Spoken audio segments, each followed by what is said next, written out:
This is Dan Seifert with MobileBurn.com, and this is a look at the Sony Xperia P.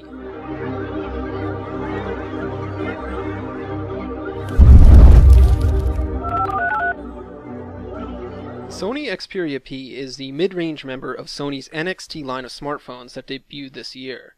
It's been available in Europe for some time, but now it can be purchased unlocked in the US direct from Sony and a handful of other retailers. Smaller and slightly less powerful than the top-of-the-line Xperia S, the Xperia P is a solid smartphone in its own right, with a few interesting hardware features. Unfortunately, the Xperia P is saddled with Android 2.3 Gingerbread, which can make it feel terribly dated compared to other options currently on the market. The Xperia P features an aluminum chassis that measures 122 by 58.4 mm and is just over 10 mm thick. It weighs 119 grams and has a solid feel with tight seams and no loose parts. Our review unit is silver, which I find to be really good looking, but you can also purchase it in black or red color options. The front of the Xperia P features a 4-inch QHD reality display with Sony's White Magic technology.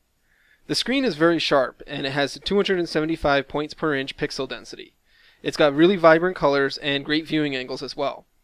Sony's White Magic technology lets the Xperia P increase its screen brightness dramatically when necessary, making it one of the best phones I've ever used outdoors in direct sunlight. Above the display you find a VGA resolution front-facing camera, and there's a notification light hidden next to the earpiece.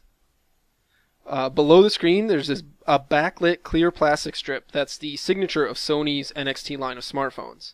On the Xperia P, the strip also acts as the capacitive keys for back, home, and menu, and the keys are as responsive as you would expect. I really like this design feature, and it's really unique and it's useful, but it appears that Sony does have some manufacturing issues with it, as there's noticeable glue residue visible in it on my particular review unit. The sides of the phone are fairly busy. The right side features a two-stage camera key, volume rocker, and a power sleep unlock key, and then it's also got the additional external speaker, which is kind of in an odd spot near the top of the phone. Opposite side, on the left, you find a micro USB and micro HDMI ports and a micro SIM card slot behind a flap door. The back of the Xperia P features a smooth matte finish and is home to the 8 megapixel camera and LED flash. The top and bottom of the back are plastic to house the phone's various wireless antennas, including its NFC radio. Inside the phone is a relatively tiny 1305 mAh battery that Sony says is good for up to 6 hours of talk time.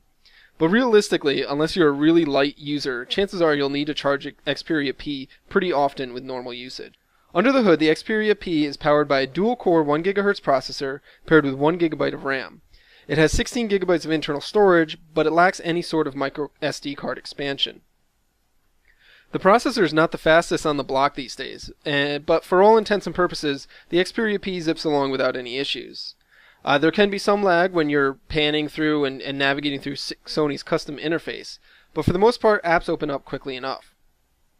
The Xperia P can even handle some of the latest 3D games, despite having its older and slower processor.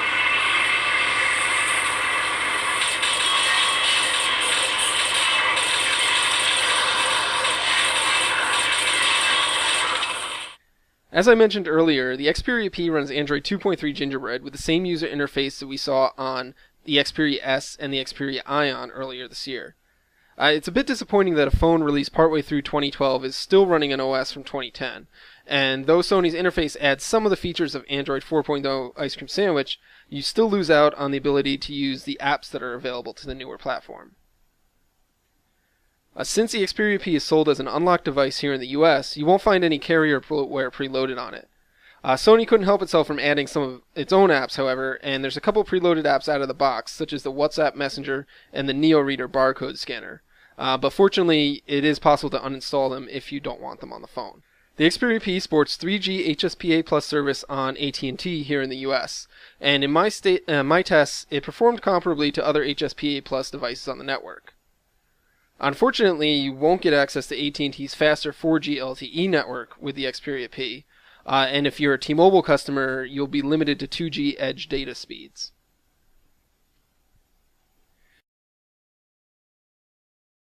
The included browser on the Xperia P is a slightly modified version of the stock Android 2.3 Gingerbread browser. It supports Adobe Flash Player and has multiple window management.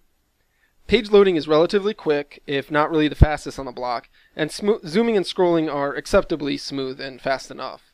But just note that sites with a lot of multimedia content can definitely slow the Xperia P's browser down, but that's not entirely surprising for an Android 2.3 device.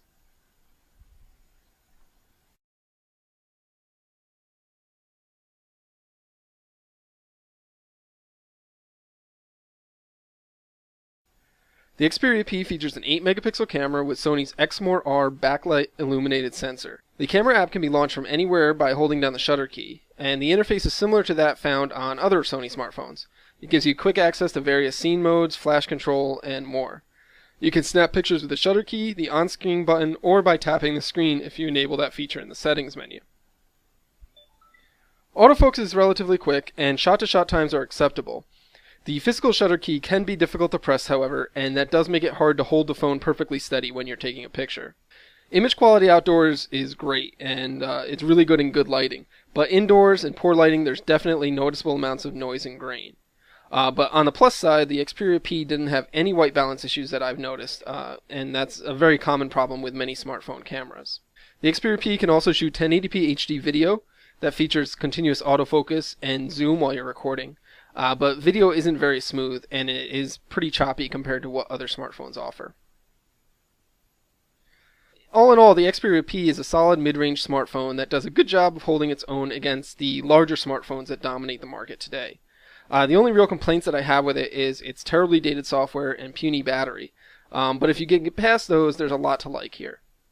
You can buy the Xperia P unlocked direct from Sony or at other retailers for about $450 now. For more on the Xperia P, be sure to check out our full written review. For now, this is Dan Seifert with MobileBurn.com. Thanks for watching.